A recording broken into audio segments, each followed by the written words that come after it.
is just a quick meal you can make for your family in no time. All I did with this cornbread mix was 2 boxes of Jiffy cornbread mix. And then I took 3 eggs. I had 1/3 cup of nothing but cream, 1/3 cup of cream mixed with a little bit of water. And then I added some sugar for taste. I did my wet mix first together. I stirred it all together. And then I put it together with the cornbread mix and stirred it with my hand. It didn't take no time. I greased my dish and I put it in the oven. Now, you can do it the way you want to do it. You can go by the box if you want to, but I like to do mine different. It's just a little bit broccoli I got steaming on the stove with some string beans on the backside cooking. But I like to fix my cornbread that way because it just, it just makes a difference. This is right here is just gravy in the pan. I'm ready to get ready to mix the gravy up in the pan to make some gravy for my turkey rolls. That's the end part of my stuffing. All I did with the stuffing, I used the same box stuffing, and I just added my stuff to my box stuffing. You can add it like this, but I have put Swanson chicken broth in mine, and I add the butter and everything. And I just put it in the oven because I don't want it soft when I make my turkey rolls. So that's why I put it in the oven to make it like stuffing. And I bring it together because it's, for some reason, the texture is more better. You don't have to worry about that. Sometimes you just stir it up in a bowl because you can't do it stove top, or you can put it in the oven, or you just stir it and do it whatever you want to do it. But it would be a soft texture. I did not want the soft texture.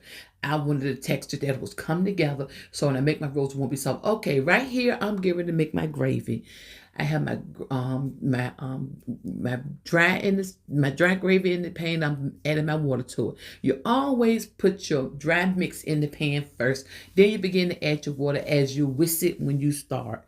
Because if you don't, you're going to get some lumps and it's not going to turn out right. You want to smooth this smooth as you can get it. I don't want to rush on this video, but I made the video and I did not talk and say anything on the video because I wasn't going to do this at first, but then I decided to do it. But what you do is you just keep on stirring. You keep on adding water and you keep on stirring. And what you see in this pan right here, I think I had about 8 packs of gravy mix. You can use flour. You don't have to use gravy mix. I use water because I use gravy mix, the powder mix. If you want to use flour, I suggest that you would use Swanson chicken broth or whatever chicken broth that you like, because if you use chicken broth, it'll give it a nice flavor. Sometimes I use the mix, the dry mix, which is the gravy mix, and I still may use Swanson chicken broth, but I always get the low sodium. But you can, you know what kind you like. So I keep on stirring, keep on stirring, keep on stirring until I get to that texture of gravy that I want. Now, let's say that you do it the other way and you're starting to get lumps in it.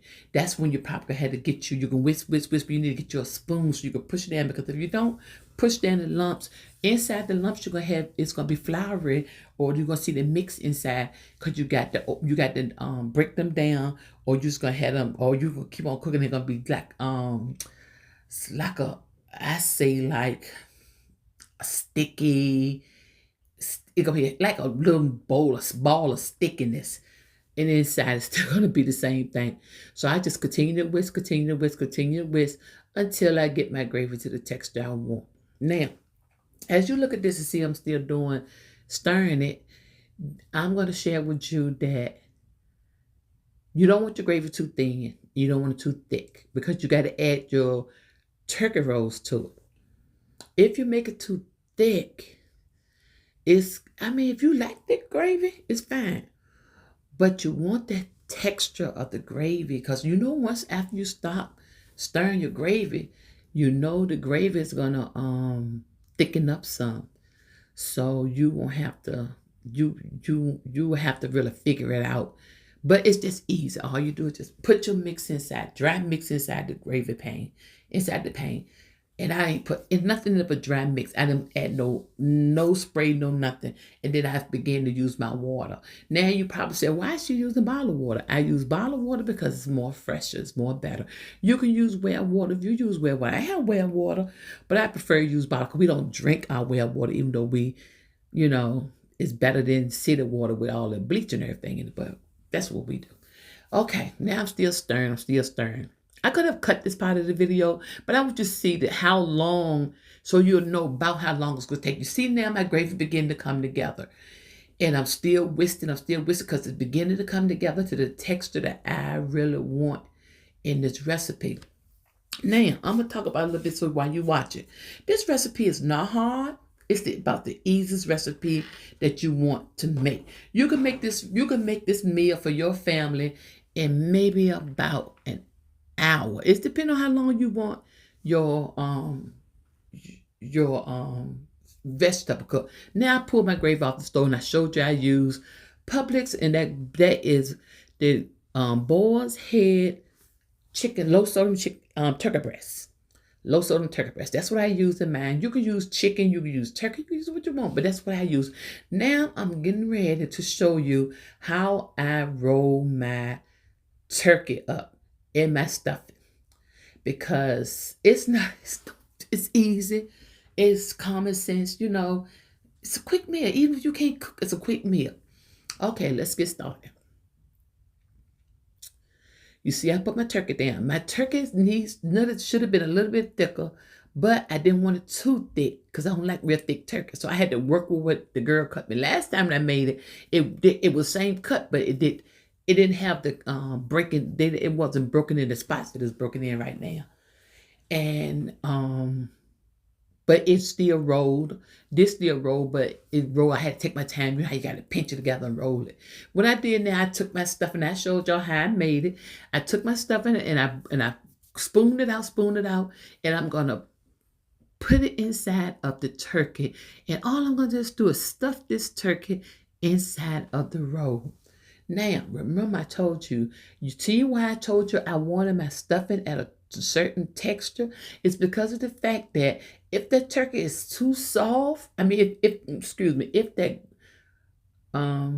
stuffing is too soft, it's gonna go out the middle real bad. It's not gonna come together. It's gonna be a different texture. You want that turkey to come that stuffing to come together, so it will go inside the stuffing, inside the turkey, and the stuffing go inside the turkey and roll up. Y'all bear with me because this is my first time doing this.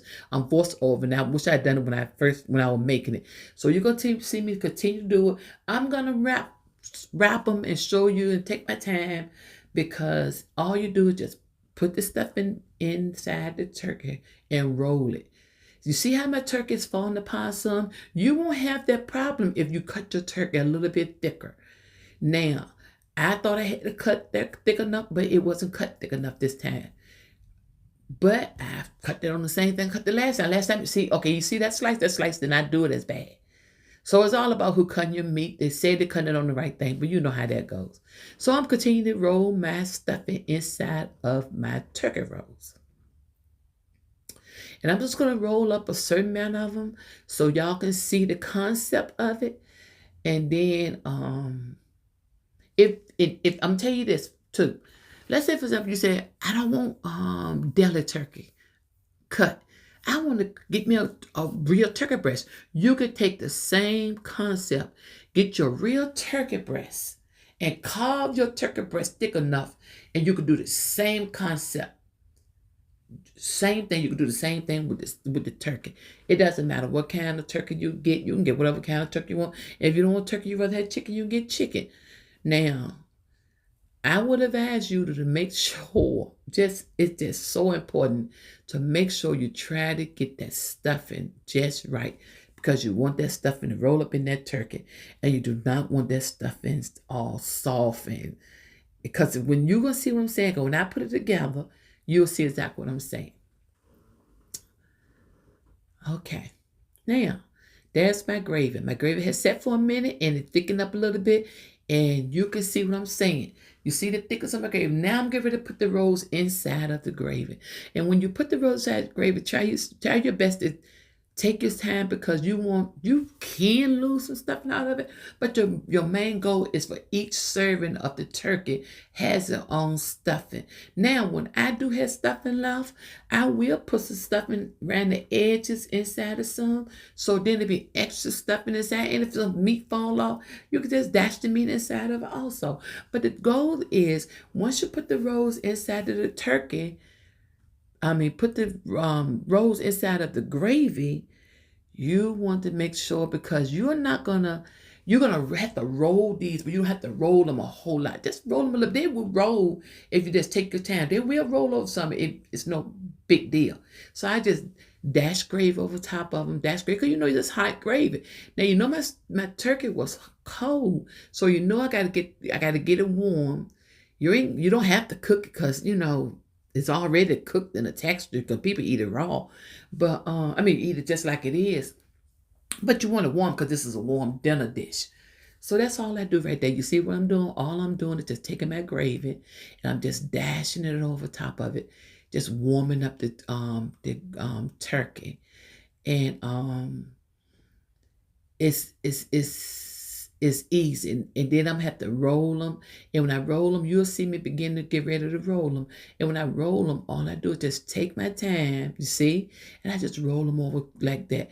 If it feel like I don't want to roll good or you don't have enough room to roll them, then all you gotta do is just position them over some enough that they're not still on the same backside, and it'll work out perfect. And you can continue to put your gravy over top of them. And one thing about it, you can always keep it warm because you have it in your pan. You can put your lid over your pan and you can keep it warm for hours. Cut the stove down real low. You can say, okay, I finished dinner early, a little bit early. That dish was set there and you can just keep it on the eye on real low. And every so often just keep on going in and just turn it and put your gravy over top because it's going to always keep that texture. You see how I'm rolling them? I'm just rolling them and I advise you to don't do it too quick, but just take your time and because you don't want to tear your turkey off of your rolls. You want to keep everything together as much as you can. Now, when you eat this meal, I cut mine with a butter knife because you can cut it with your fork, but when you do it, you want to have it so everything just come together real good. So I just cut mine. Oh, maybe because I'm just like that. I'm just I like things different and stuff. But if you don't want to, you can just cut it with your fork. Use your real fork and it go right on through. That's the purpose of it because you don't want to cook it too long because you don't want to. You're not gonna dry your turkey out, but you can make the texture change a little bit. So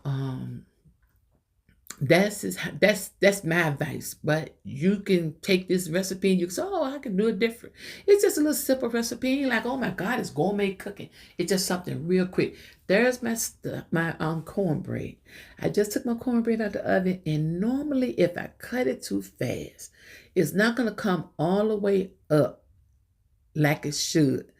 I need to let it cool some. But because I made this video and I want to show y'all and we are ready to eat, I don't have the 15-20 minutes left or even 10-15 minutes to let it settle down. But when I cut it, you're still going to see the texture of the inside of the stuffing. I mean of the cornbread. It's not going to be the worst, but it's not going to come out like I want to come out like a nice and perfect. And remember when I told you about the cornbread? When all I did with the cornbread was I mixed all of my wet ingredients together. Stir them up, make it almost makes it like a paste when you mix all your wet together. Some people just throw it all in there and just stir it up together. I don't do that. I do it different. It comes out different. All I'm doing now is put a little butter on it. If you say, okay, I don't really want I don't want no butter on mine. Sometimes I just take mine and spray with Pam spray, butter Pam spray, and it come out just as good. Still give a flavor of butter. But I just take I dip maybe about 3 times. I use maybe about a tablespoonful of butter, somewhere up in there. About a tablespoonful and a half or something of butter. Sometimes people, now sometimes I will, when I make my mix, sometimes I will put a little butter in my mix. Let's say you was a vegetable lover and you like jalapeno or you like broccoli, which I'm a broccoli fanatic. You can put corn, you can put jalapeno, you can put broccoli, like I said, inside of your mix. And if you do that, make sure you drain it and make sure you don't put the water pot in it. Make sure you drain it real good. And because if you don't, you're going to give that cornbread more moisture and water, and you don't want to put too much water inside. Now I'm getting ready to cut the cornbread. I'm doing it all quick and fast and everything. Like I said, I really wasn't going to do this, but I decided to do this at the last minute. I'm trying to hold the camera at this moment and try to cut at the same time because I came across on the other side of the counter. So I'm cutting up the cornbread right now, and you will see. Now, if I had just left it alone and just let it sit and cool, everybody know it'll came up just like a piece of cake. It's not gonna come up bad, but it's not gonna come like I want to. It's gonna crumble some down the bottom, but it's still good. It doesn't matter. You still got that good texture of some good cornbread. But remember, a lot of people say, "Oh, who puts sugar inside the cornbread?" Come on, y'all. This country cooking. Put some sugar inside your cornbread. See? And it would have came up better the first piece, but I didn't mess with it because once that definitely wasn't ready. But that piece right there, it came up pretty good. But if I left it alone, or if I'd have put more on there, it would have been better. Here's the end of the meal, and that's the plate. And I plated, and that's how it was. Thank you for watching this video.